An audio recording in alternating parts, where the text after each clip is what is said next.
কান্ডারি জনাব আমিনুল হক উপস্থিত, আপনাদের এই এলাকার মণিপুর হাই স্কুলের সাবেক ছাত্র, বাংলাদেশ জাতীয়তাবাদী যুব দলের সাবেক সাধারণ সম্পাদক এবং ঢাকা 15 আসনের আগামী সংসদ নির্বাচনে ধানের শীষের কান্ডারি জনাব শফিকুল ইসলাম খান মিল্টন ভাই উপস্থিত, আজকের সভার সভাপতি সহ মিরপুর, শাহ আলী, দারুসালাম থানার বিএনপি ও অঙ্গ সংগঠনের নেতৃবৃন্দ এবং আমার প্রিয় এলাকাবাসী, আসসালামু আলাইকুম।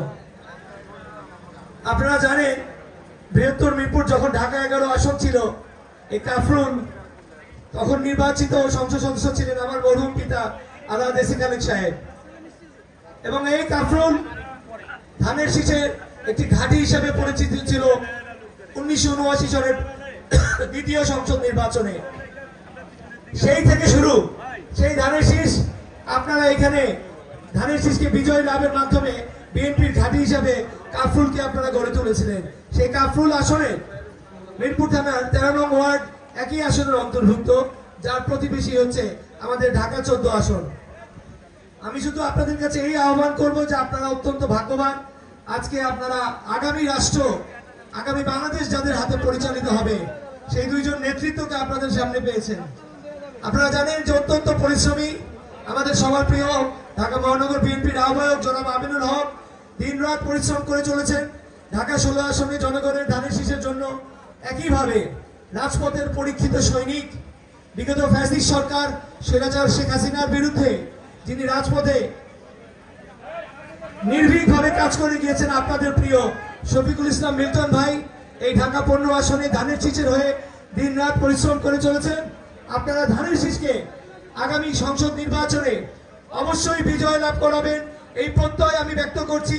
যে আপনারা মনে রাখবেন, যদি ধানের শীষ বিজয় লাভ করে তাহলেই কিন্তু বাংলাদেশ জাতীয়তাবাদী দল বিএনপি সরকার গঠন করবে এবং আমাদের প্রাণপ্রিয় জনাব তারেক রহমান প্রধানমন্ত্রী হয়ে বাংলাদেশের রাষ্ট্র পরিচালনায় আসবেন।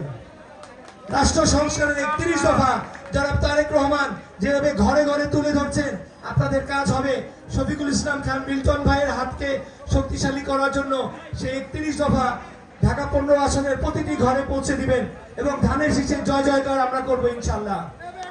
পরিশেষে 3 বারের রাষ্ট্র পরিচালনার যিনি অধিষ্ঠিত ছিলেন আমাদের সবার প্রিয় দেশনেত্রী বেগম খালেদা জিয়া, তার সুস্থতা কামনা করছি। তার নেতৃত্বে বাংলাদেশ যেভাবে স্বনির্ভর বাংলাদেশ হিসেবে সারা বিশ্বের মুখে গড়ে উঠেছিল, সেই বৃহত্তর মিরপুরে আপনারা জানেন এই মিরপুরেই দেশনেত্রী বেগম খালেদা জিয়া এসেছিলেন এবং উনি প্রতিশ্রুতি দিয়ে গিয়েছিলেন, সেই প্রতিশ্রুতি বাস্তবায়নও হয়েছে।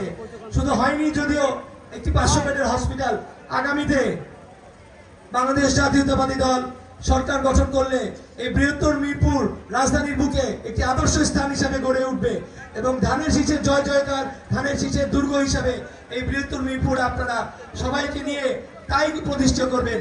ধানের শীষের জয় হোক এই বলে আমি আমার বক্তব্য শেষ করছি। শহীদ রাষ্ট্রপতি জিয়াউর রহমান অমর হোক, দেশনেত্রী বেগম খালেদা জিয়া জিন্দাবাদ, জনাব তারেক রহমান জিন্দাবাদ, বিএনপি জিন্দাবাদ। ধন্যবাদ।